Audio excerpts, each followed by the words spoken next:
Olá, tudo bem? Paz. Eu tenho uma reflexão bíblica para compartilhar com você. Dia 1º de janeiro, nós estamos seguindo o plano de leitura bíblica e os versículos que eu quero meditar com você estão em Gênesis no capítulo 1, versos 1 a 5. Quero meditar com você nessa breve reflexão. Diz assim a santa e poderosa palavra de Deus. No princípio criou Deus os céus e a terra era sem forma e vazia, e havia trevas sobre a face do abismo, e o Espírito de Deus se movia sobre a face das águas. E disse Deus: haja luz, e houve luz. E viu Deus que era boa a luz, e fez Deus separação entre a luz e as trevas. E Deus chamou a luz dia, e as trevas chamou noite, e foi a tarde e a manhã, o dia primeiro. Aqui já desde o início nós conseguimos contemplar o Deus Trino nas pessoas do Pai, do Filho e do Espírito Santo reunidos no princípio. Nós aprendemos na palavra de Deus que Deus criou o universo pelo poder da sua palavra, pelo Verbo. Hebreus capítulo 11, verso 3 diz assim: pela fé entendemos que os mundos, pela palavra de Deus, foram criados pela palavra de Deus, compreende? De maneira que aquilo que se vê não foi feito do que é aparente. Então Deus criou pela palavra, pelo Verbo. Jesus, o Verbo, ele é Deus e agente da criação. João, capítulo 1, versos 1 a 3, a palavra diz assim: no princípio era o Verbo, e o Verbo estava com Deus, e o Verbo era Deus. Ele estava no princípio com Deus. Todas as coisas foram feitas por ele, e sem ele nada do que foi feito se fez. Então, se Deus criou os mundos pela palavra, Hebreus 11, 3, e João 1, de 1 a 3, está nos dizendo que Jesus estava ali no princípio com Deus, e ele era Deus, e dizendo que todas as coisas foram feitas por ele, e nada do que foi feito sem ele se fez. Então, estamos mostrando que a palavra dita por Deus na criação, ela era Cristo, nosso Senhor Jesus. Então nós temos, nos versos de Gênesis, Deus, o Senhor Jesus, ali no haja, e o Espírito de Deus se movendo sobre as águas. Eu aprendo aqui em Gênesis, já nos primeiros versos, que o Criador do universo, ele quer revelar o seu Filho ao meu e ao seu coração. Ele quer resplandecer à luz do Evangelho da glória de Cristo, que é a sua imagem. E por que eu falo isso? Porque de Gênesis a Apocalipse, a Bíblia ela traz um tema central. É a narrativa da história da redenção, cujo Redentor é Cristo. Então, Deus está, de Gênesis a Apocalipse, revelando o seu Filho ao mundo, por meio da palavra. Isso é maravilhoso.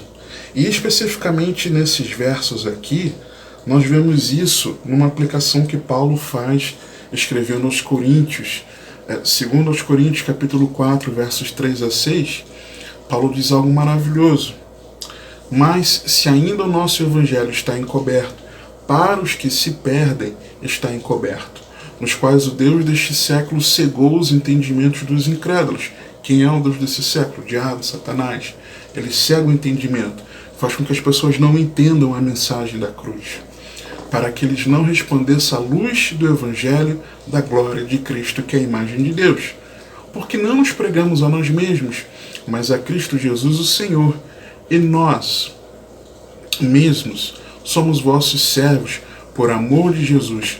Porque Deus que disse que das trevas resplandecesse a luz, lembra do haja luz, é quem resplandeceu em nossos corações para a iluminação do conhecimento da glória de Deus na face de Jesus Cristo. O mesmo Deus que disse, haja luz.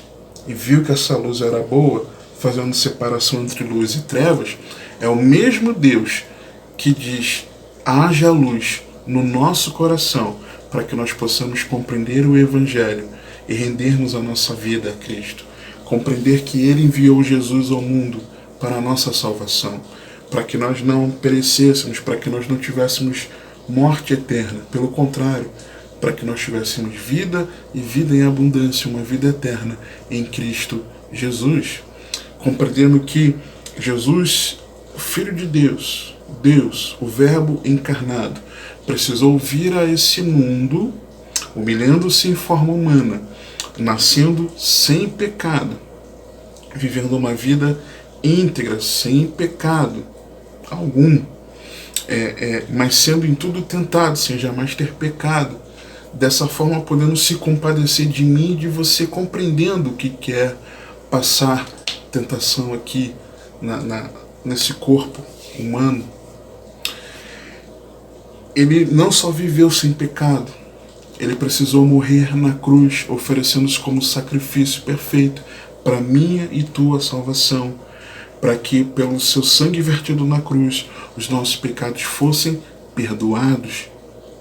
Mas não apenas nossos pecados serem perdoados, mas ao ele ressuscitar ao terceiro dia, Jesus está vivo para sempre, ele ressuscitou ao terceiro dia. Aquilo foi prova de que você e eu temos o nosso pecado justificado, ou seja, a culpa pelo nosso pecado apagada, porque o meu e o seu pecado, que são ofensa a Deus, porque todos pecamos, estivemos destituídos da glória de Deus, todos nós, por causa disso, esse pecado que ofende a Deus, nós estávamos sujeitos à condenação eterna, perdição eterna, é o que nós merecemos.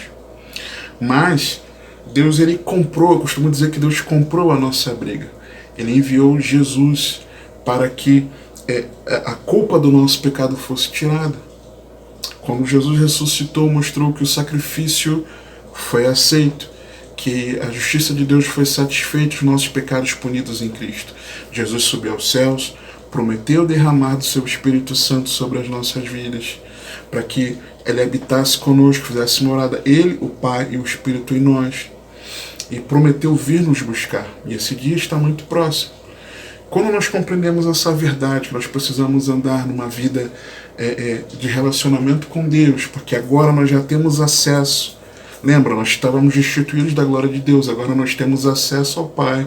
Quando nós compreendemos isso, nos lançamos num relacionamento pessoal, já agora, porque a vida eterna é essa, conhecer a Deus como o único e verdadeiro, e a Cristo que Ele enviou, essa é a vida eterna. Quando nós entendemos isso, nós entendemos também que precisamos nos relacionar com o próximo, fazendo ao próximo aquilo que nós queríamos que fizessem a nós.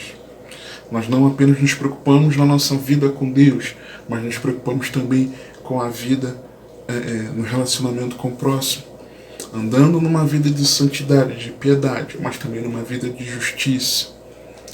Quando nós compreendemos essa realidade do Evangelho e nos rendemos a Cristo, nós vivemos algumas realidades. Primeiro, nós passamos a viver sobre um novo governo, Atos 26, 18, para lhes abrir os olhos e das trevas os converteres à luz, e do poder de Satanás a Deus, a fim de que recebam a remissão de pecados e herança entre os que são santificados pela fé em mim.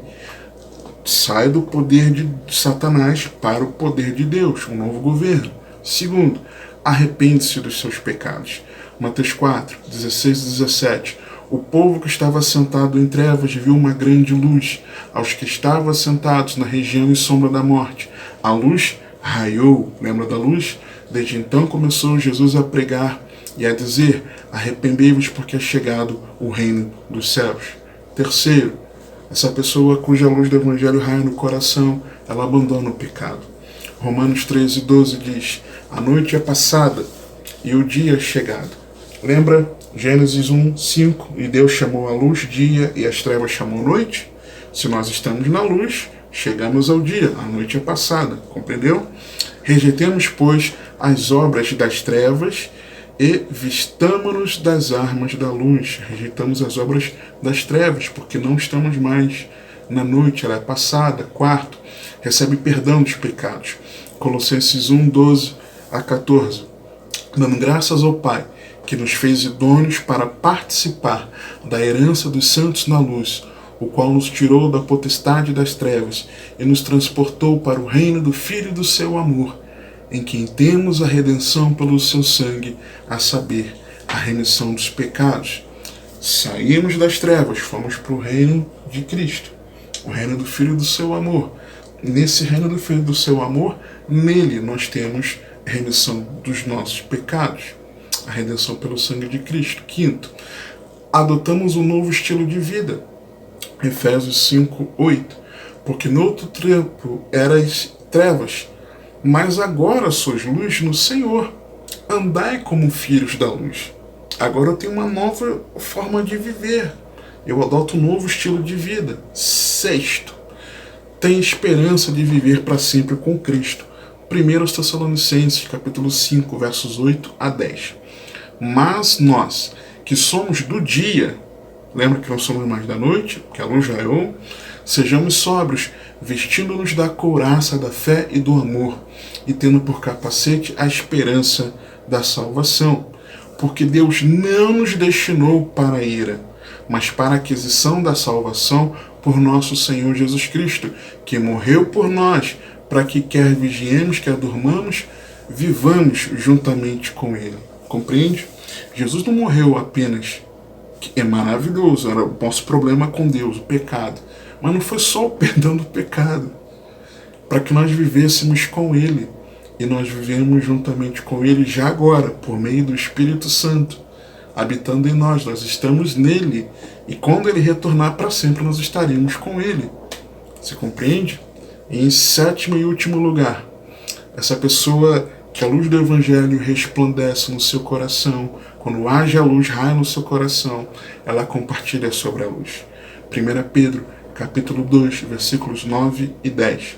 Mas vós sois a geração eleita, o sacerdócio real, a nação santa, o povo adquirido para que anuncieis as virtudes daquele que vos chamou das trevas para a sua maravilhosa luz.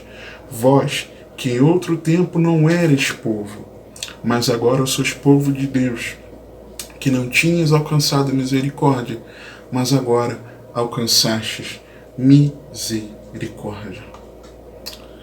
Primeiro, a pessoa, quando a luz do Evangelho raia no seu coração, ela vive sobre um novo governo, ela se arrepende dos seus pecados, ela abandona o pecado, ela recebe o perdão dos pecados, ela adota um novo estilo de vida, ela tem esperança de viver para sempre com Cristo e ela compartilha sobre a luz que ela recebeu.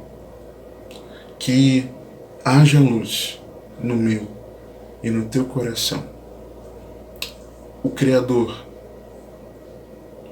que estava ali no princípio, reunido das pessoas do Pai, do Filho e do Espírito Santo, quer que você compreenda e viva o Evangelho. O Pai, através do Espírito Santo, quer fazer com que essa luz raie no teu coração, para que você possa se render a Jesus Cristo, que Ele quer revelar por toda a Escritura Sagrada, a santa e poderosa Palavra de Deus. A meditação bíblica nesse dia, em Mateus capítulos 1 e 2, hoje 1º de janeiro, Mateus 1 e 2, e Gênesis no capítulo 1, você pode encontrar para baixar o plano de leitura e reflexões sobre outros textos no link que eu vou deixar para você na descrição do vídeo, no comentário de destaque, tá certo? Que o Senhor te abençoe e te guarde, que Ele te conduza e governe a sua vida, porque você tem acesso.